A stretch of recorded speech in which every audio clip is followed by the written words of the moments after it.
আমার বাসায় মাছটা সবসময় ভুনা চলে। আর এই ভুনাটা আমি বিভিন্নভাবে করার চেষ্টা করি। তো আজকে আমি পেঁয়াজ কলি দিয়ে রান্না করব। আসসালামু আলাইকুম বন্ধুরা, কেমন আছেন আপনারা? আলহামদুলিল্লাহ আমি ভালো আছি।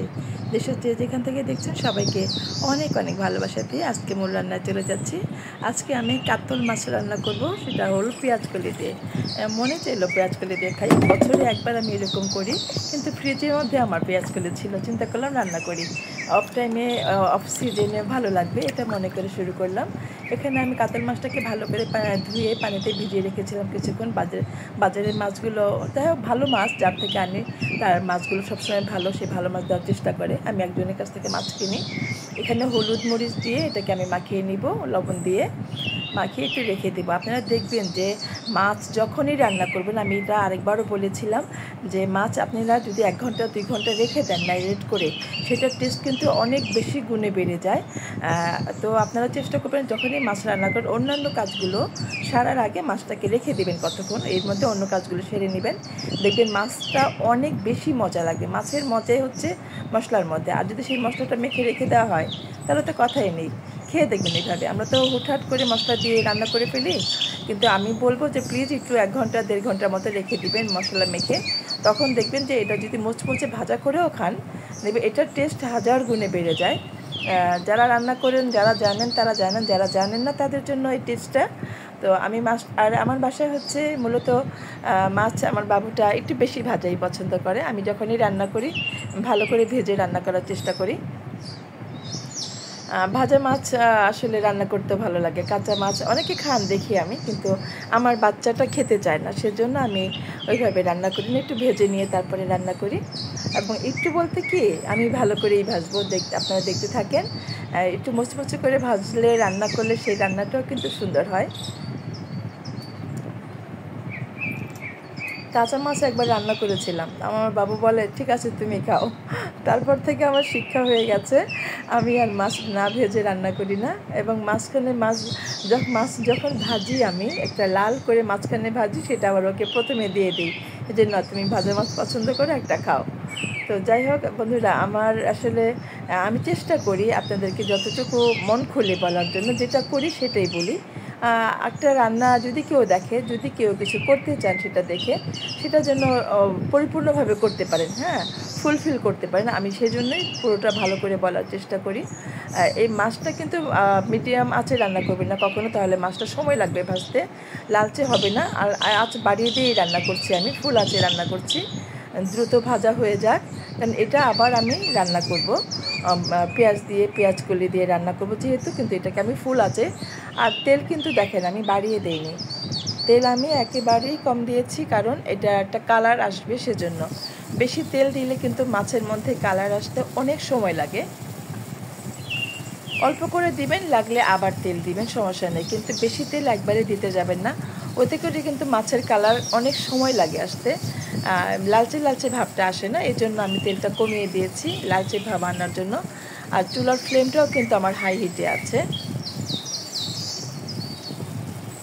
বেশিক্ষণ সময় নিয়ে ভাজলে আসলে ওই সময়টাও আমার হাতে নেই। আমি সব সময় বলি যে রান্না করার সময় আমি একটু আর্লি করার চেষ্টা করি। আমার কাজ, অনেকগুলো কাজ আমাকে একা সামাল দিতে হয়। এখানে আমি 1 কাপের মতো পেঁয়াজ নিয়ে নিয়েছি, প্যানটা গরম করে তেল দিয়ে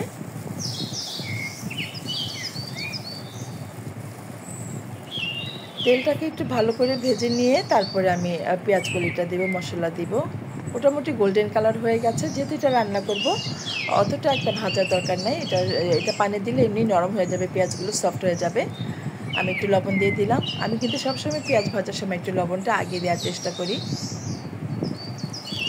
মাঝে মাঝে ভুলে যাই, কিন্তু মনে করে দেওয়ার চেষ্টা করি। আদা বাটা দিলাম 1 চামচ, রসুন বাটা দিব 1 চামচ। আমি আদা বাটা রসুন বাটা মাছের মধ্যে খেতে পছন্দ করি, জানি না অনেকে খান না আমি জানি, কিন্তু আমার ভালো লাগে। গ্রেভি, যে ঝোলটা থাকে গ্রেভি হয়, খুব ভালো লাগে। মাছের টেস্ট কিন্তু হেরফের হয় না। আমি অনেকে শুনি মাছের মধ্যে আদা বাটা খান না, আমি খাই, আমার ভালো লাগে। আপনারা না খেলে দিবেন না, যে যেটা মশলা স্কিপ করতে চান করবেন। আমার পছন্দ অনুযায়ী আমি দিলাম একটু। এখানে মশলার পানিটাই দিয়ে এটাকে কষাবো।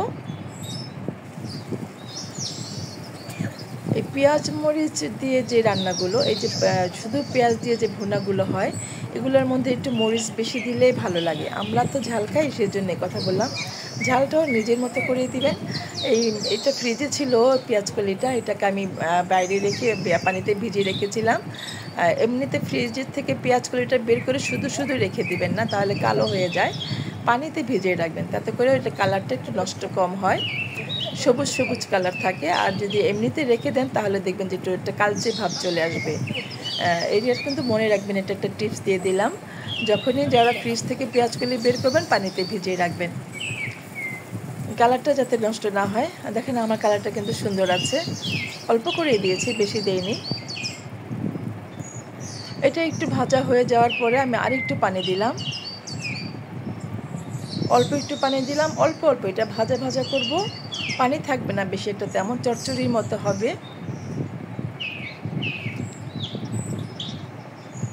মাছগুলো আমি সব দিয়ে দিলাম, দেখতে পাচ্ছেন একটা মাছ কিন্তু আমার বাবু নিয়ে গেছে, খেয়াল করতে পেরেছেন?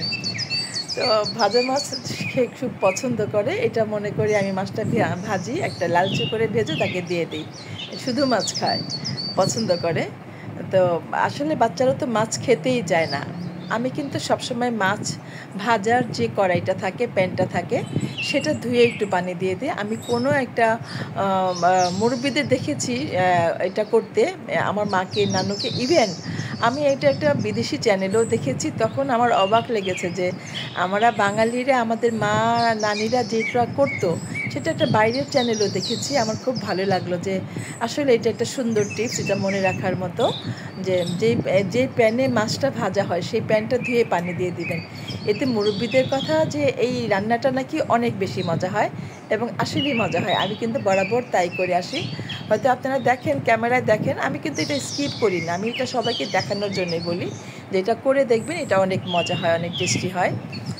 অল্প সময়ের জন্য ঢেকে দিলাম, দেখেন মাছ কিন্তু হয়ে গেছে এবং এটা থেকেও পানি বের হয়ে আসছে, সুন্দর হয়েছে। দেখেন এরকম একটু ভিজা ভিজা থাকবে, গ্রেভি গ্রেভি থাকবে, আমার এরকম ভালো লাগে। বন্ধুরা, আমার ভিডিওটি কেমন হয়েছে? যদি ভালো লাগে প্লিজ একটু সাবস্ক্রাইব করে দিয়ে পাশে থাকবেন।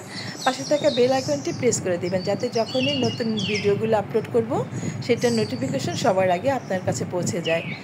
ভালো মন্দ দুটোই বলবেন, মন্দও হতে পারে, আমার খারাপও হতে পারে, বা ভুল হতে পারে, সেটা আমাকে বলবেন, আমি কিছু মনে করব না।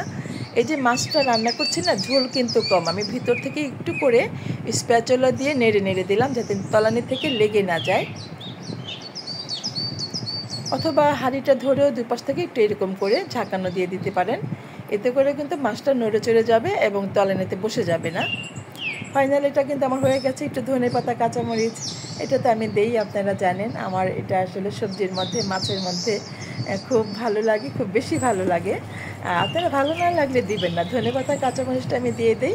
এই পর্যায়ে, শেষ পর্যায়ে এটার একটা সুগন্ধও বেরোবে, সুন্দর একটা গন্ধ বেরোয়। এখন আর আমি নাড়াচাড়া দিচ্ছি না, দেখেন তেলটা ভেসে আসছে, সুন্দর হয়ে গেছে। আমার রান্নাটা কিন্তু হয়ে গেছে, আমার ফ্লেমটা অফ করে দিয়েছি। আমি এখন এটাকে পরিবেশন করে নিচ্ছি।